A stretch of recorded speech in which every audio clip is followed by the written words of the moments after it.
હવે આપણે ગુફાની મુલાકાત લઈએ, જેનો ઇતિહાસ રામાયણથી લઈ અને મહાભારત સુધીનો છે.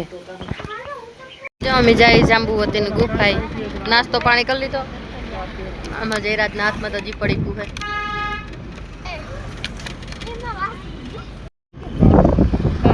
બાર વણાય હાથી વાળી હાથી સિમેન્ટ તો રાણા વાવનું કે રાણા વાવમાં હે.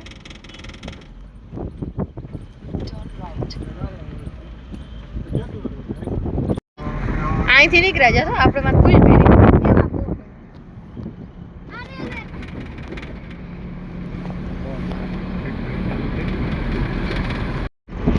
બહુ વહેલી આવી હતી. આ મેળો થાય ને લગભગ. અહીંયા મેળો થાય હાથમાં ઉપર. પણ આ પકટાણ છે, આ ગેટક નું સારું. સાઈડમાં ક્યાંક રાખી.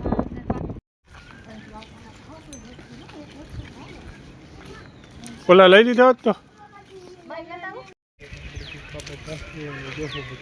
હાલો, અત્યારે અમે છે ને અંદર એન્ટર થઈ ગયા છે ને બપોર થયા છે. બધા જો પ્રસાદી લે છે અંદર.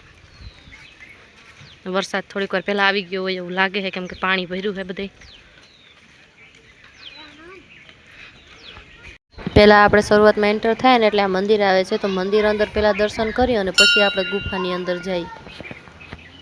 અહીં આ જાંબુવતી અને શ્રી કૃષ્ણનું મંદિર છે. તો હવે આપણે અંદર ગુફાની મુલાકાત લઈએ, જેનો ઇતિહાસ રામાયણથી લઈ મહાભારત સુધી જોડાયેલો છે. અહીં આવો એટલે ઉતરવામાં છે ને ખાસ ધ્યાન રાખવાનું, કેમ કે બહુ હાકડવાળી જગ્યા છે ઉતરવામાં, એટલે આ નાળો પકડીને જ ઉતરવું.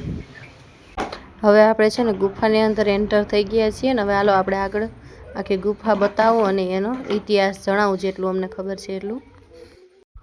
આમાં છે ને 2-3 જગ્યાએ આવી રીતના ભોયરા છે બારોબારથી હવા ઉજાસ માટે. અત્યારે તો આની અંદર બધે લાઇટ ફિટિંગ છે, બાકી પહેલાંના સમયમાં લાઇટ નહોતી ત્યારે અહીંથી જ જે અંજવાળું આવતું એ અને જે અગ્નિ લઈને આવે એ અલગ. અહીંયા છે ને કહેવામાં આવે છે કે ઉપરથી પાણી પડે છે ને જ્યાં જ્યાં પાણી પડે ને ત્યાં આવી રીતે શિવલિંગ બની જાય છે. અને ત્યાંના લોકોનું કેવું એમ છે કે પાણી ક્યાંથી પડે ને એ કાંઈ ખબર નથી, પણ જ્યાંથી પણ પાણી પડે ને એટલે ત્યાં બધી શિવલિંગ બની જાય છે. ઘણી જગ્યાએ શિવલિંગ હતી. અહીંયા છે ને કહેવામાં આવે છે કે ભગવાન શ્રી કૃષ્ણ અને જાંબુવન વચ્ચે શ્યામંતક નામની મણી હતી, એના માટે 28 દિવસ સુધી યુદ્ધ હાલ્યું હતું. અંતે જાંબુવનજીને ખબર પડી કે શ્રી કૃષ્ણ ભગવાન છે ને એ જ શ્રી રામનો બીજો અવતાર છે, એટલે એ ઓળખ્યા પછી તેને સમયાંતક મણી એમને આપી દીધી અને પોતાની પુત્રી જાંબુવતીના લગ્ન પણ શ્રી કૃષ્ણ હારે કરાવ્યા.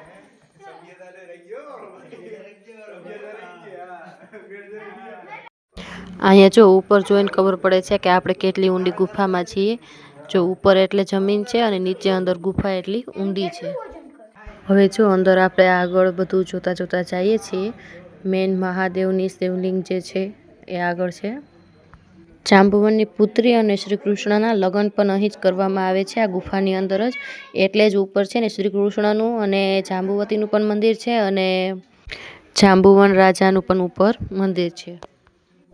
આ જે ગુફા છે એની ઉપર પણ જે અંદર જાંબુવન, જાંબુવતી, શ્રી કૃષ્ણ એના બધાના મંદિર ઉપર પણ આવેલા છે અને નીચે ગુફા છે.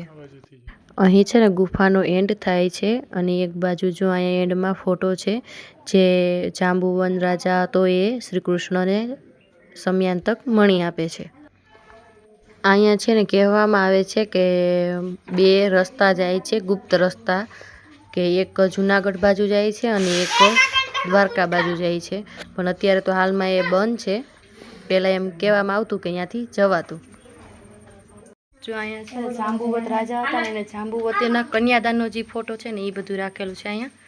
ને કન્યાદાનમાં એમને કીધું હતું કે જે મણી એમની પાસે હતી એ દેહે ને સ્વયંતક મણી એક શ્રી કૃષ્ણ ભગવાનને આપેલી હતી. એની બંધ છે એ બાજુ. ખોલું છે. ખોલું તો છે પણ ત્યાં ખુરશીનું આડું રાખ્યું હતું, જવાનું નહીં ને ત્યાં જઈને કે નહીં હોય નહીં કામ કરું તો પાછા મેં એક વિડીયો જોયું હતું, એ આગળથી બંધ છે. આ જઈને રસ્તો બંધ કરી દીધો. હા, રસ્તો આગળથી બંધ કરી દીધો. તો લાઇટ ફિટિંગ ને બધું કરેલું હોય ને તો એ સમયમાં તો અહીંયા હા અંધારું, આગળ લાઇટ બંધ થઈ જાય એટલે અંદર કંઈ પૂજે નહીં એવું થઈ જાય એમ છે.